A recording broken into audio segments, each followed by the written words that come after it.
आज के समय में कनाडा इमिग्रेशन प्रोसेस इतना अनप्रेडिक्टेबल और स्लो हो चुका है कि एप्लीकेंट्स का पेशेंस खत्म होने लगा है।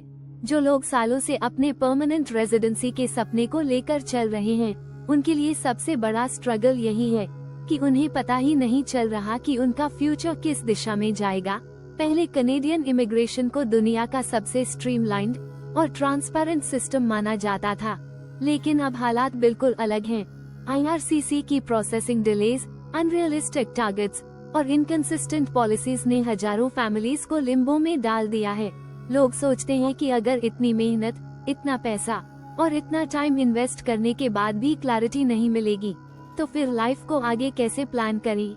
यही फ्रस्ट्रेशन एप्लीकेंट्स के माइंड में सबसे ज्यादा खाई बना रही है। इमिग्रेशन एक ऐसा डिसीजन है जो सिर्फ पेपर वर्क या पॉइंट सिस्टम पर डिपेंड नहीं करता, बल्कि यह पूरे फैमिली के इमोशनल और फाइनेंशियल लाइफ को डायरेक्टली इम्पैक्ट करता है। जब कोई इंडियन प्रोफेशनल या स्टूडेंट कनाडा की तरफ माइग्रेशन का प्लान करता है, तो उसके पीछे सिर्फ एक डिजायर नहीं होती, बल्कि पूरी फैमिली की उम्मीदें जुड़ी होती हैं। पेरेंट्स को लगता है कि उनके बेटे या बेटी की लाइफ अब्रॉड सेटल होकर सिक्योर फ्यूचर बनाएगी। स्पाउस सोचता है कि एक नई कंट्री में करियर अपॉर्चुनिटीज और क्वालिटी ऑफ लाइफ मिलेगी, लेकिन जब सालों तक एप्लीकेशन प्रोसेस पेंडिंग रहती है, फाइल्स अटक जाती हैं, ड्रॉज इरेग्युलर हो जाते हैं और कोई कम्युनिकेशन नहीं आता, तब ये उम्मीदें धीरे धीरे टूटने लगती हैं। एप्लीकेंट्स हर सुबह ईमेल चेक करते हैं, पोर्टल रिफ्रेश करते हैं, इमिग्रेशन न्यूज फॉलो करते हैं, लेकिन जवाब वही होता है, साइलेंस। यही साइलेंस सबसे ज्यादा भारी पड़ता है, क्योंकि इसमें अनसर्टेनिटी छुपी होती है। अगर हम कनेडियन इमिग्रेशन डिलेज की वजहों को समझें तो पिक्चर और भी कॉम्प्लिकेटेड लगती है। पिछले कुछ सालों में गवर्नमेंट ने हाई इमिग्रेशन टारगेट सेट किए हैं। अनाउंसमेंट्स बड़े एम्बिशियस होते हैं कि इतने लाख इमिग्रेंट्स हर साल लाए जाएंगे, इकोनॉमी को स्किल्ड वर्कर्स से सपोर्ट मिलेगा, लेबर शॉर्टेजेस खत्म होंगी, लेकिन ग्राउंड रियलिटी ये है कि एप्लीकेशंस की प्रोसेसिंग कैपेसिटी उतनी फास्ट इंक्रीज नहीं हुई। फाइल्स बैकलॉग में फंस गयी, ऑफिसर्स की शॉर्टेज हुई, पैंडेमिक के बाद एक्यूमुलेटेड केसेस क्लियर नहीं हुए और सिस्टम धीरे धीरे कोलैप्स की तरफ बढ़ने लगा।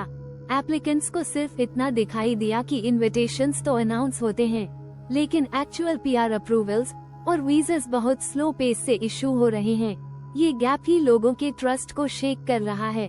सबसे बड़ा सवाल एप्लीकेंट्स के मन में यही है कि क्या उनके सपने और सैक्रिफाइसेस वर्थ हैं। इमेजिन कीजिए एक पर्सन जिसने IELTS प्रिपरेशन में महीनों लगाए, बार बार एग्जाम दिया ताकि CRS को इम्प्रूव कर सके, एजुकेशन क्रेडेंशियल असेसमेंट के लिए डॉक्यूमेंट्स मंगवाए, कुरियर में पैसे खर्च किए, वेरिफिकेशन करवाया, बैंक बैलेंस मेंटेन करने के लिए लोन लिया, प्रॉपर्टी बेच दी, सेविंग्स लॉक कर दी, स्पाउस और किड्स को कन्विंस किया कि थोड़े साल स्ट्रगल करेंगे लेकिन बाद में लाइफ सेटल हो जाएगी। अब वही पर्सन 2 या 3 साल से सिर्फ वेट कर रहा है, न PR मिल रहा है, न कोई फाइनल डिसीजन। इस दौरान इन्फ्लेशन बढ़ गई, जॉब अपॉर्चुनिटीज चेंज हो गयी, ग्लोबल इमिग्रेशन पॉलिसीज भी शिफ्ट हो गयी। ऐसे में एप्लीकेंट को लगता है कि उसका पूरा प्लान हैंगिंग सिचुएशन में अटक गया है। इंडियन एप्लीकेंट्स के लिए ये डिले और भी स्ट्रेसफुल है, क्योंकि इंडिया में कंपटीशन ऑलरेडी बहुत हाई है। यहाँ मिडिल क्लास फैमिलीज अपने बच्चों को बेटर फ्यूचर दिलाने के लिए हर पॉसिबल सैक्रिफाइस करती हैं। कई लोग अपनी शादी पोस्टपोन कर देते हैं, कई लोग घर बनाने का प्लान रोक देते हैं, कई parents retirement savings immigration process में इन्वेस्ट कर देते हैं, और जब सालों तक एप्लीकेशन का कोई रिजल्ट नहीं आता, तब ये सारे सैक्रिफाइसेस बेकार लगने लगते हैं। इमोशनल स्ट्रेस इतना बढ़ जाता है कि लोग डिप्रेशन, एंजाइटी और सेल्फ डाउट से गुजरने लगते हैं। ऑनलाइन फोरम्स और व्हाट्सएप ग्रुप्स पर रोज यही सवाल गूंजता है, कोई अपडेट आया क्या? ये लाइन हर एप्लीकेंट की हेल्पलेसनेस को रिफ्लेक्ट करती है। इमिग्रेशन लॉयर्स और कंसल्टेंट्स भी मानते हैं कि एप्लीकेंट्स के फ्रस्ट्रेशन की सबसे बड़ी वजह है lack of transparency. IRCC portals पर सिर्फ जेनेरिक स्टेटस दिखते हैं, in progress, background check in process, application received, लेकिन एप्लीकेंट्स को एक्चुअल टाइमलाइन या नेक्स्ट स्टेप्स के बारे में कुछ क्लियर नहीं बताया जाता। रिजल्ट ये होता है कि लोग असम्पशंस और रूमर्स पर डिपेंड करने लगते हैं। कोई कहता है कि फाइल स्पेसिफिक कंट्री एप्लीकेंट्स की फास्ट प्रोसेस हो रही हैं। कोई कहता है कि बैकलॉग सिर्फ 2020 या 2021 वाली फाइल्स में है। कोई कहता है कि ड्रॉस सिर्फ हाई CRS वालों के लिए खुलेंगे। इन सब बातों में एप्लीकेंट्स और भी कंफ्यूज्ड हो जाते हैं और उनका ट्रस्ट पूरी तरह से शेक हो जाता है।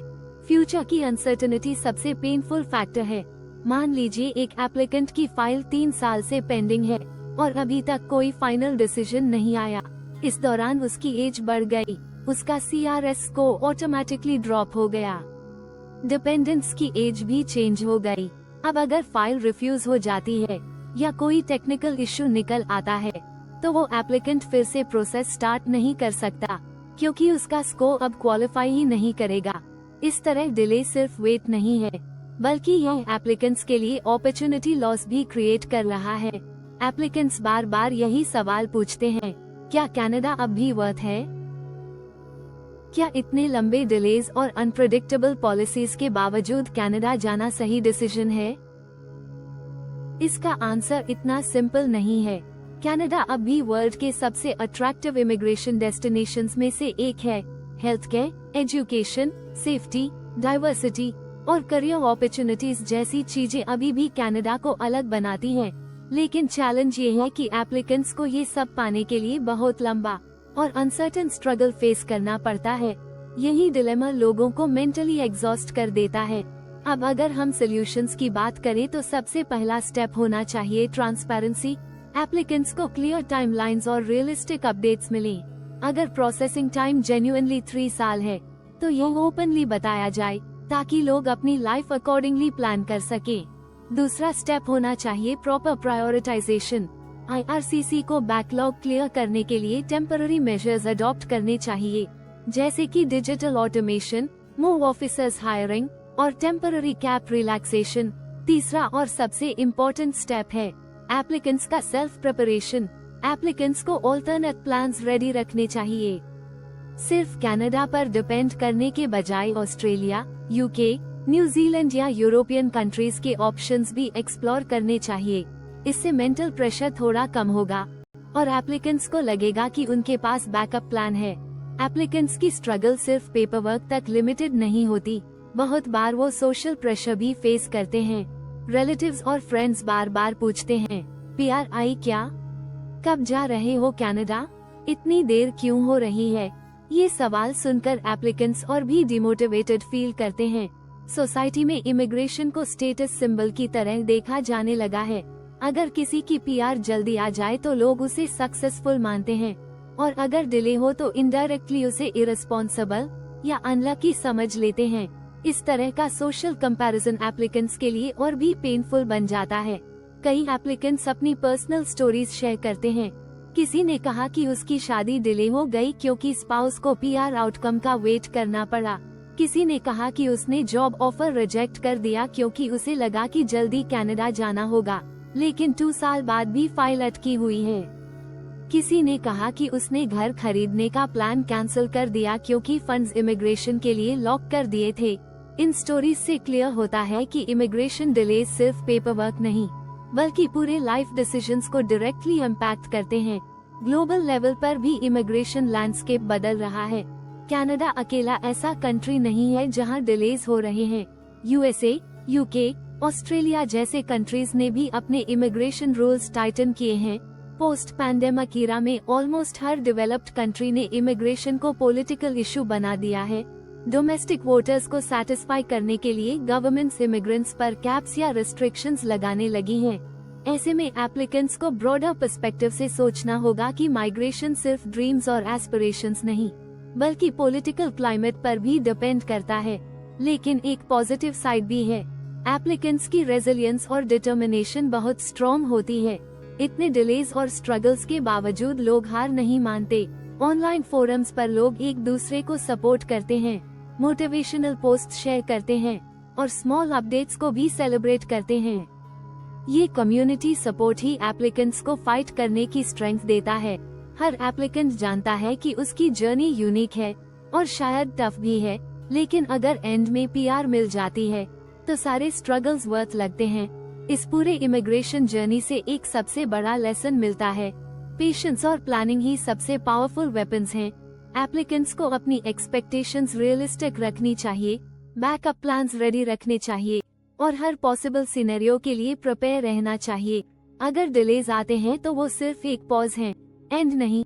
लाइफ को सिर्फ इमिग्रेशन स्टेटस के हिसाब से डिफाइन नहीं करना चाहिए, बल्कि पर्सनल ग्रोथ, स्किल्स डेवलपमेंट और ऑल्टरनेट अपॉर्चुनिटीज पर भी फोकस करना चाहिए। ये पूरी स्टोरी सिर्फ नंबर्स या पॉलिसीज की नहीं है, यह उन लाखों एप्लीकेंट्स की है जिन्होंने अपने सपनों को कनाडा की इमिग्रेशन सिस्टम में इन्वेस्ट किया है।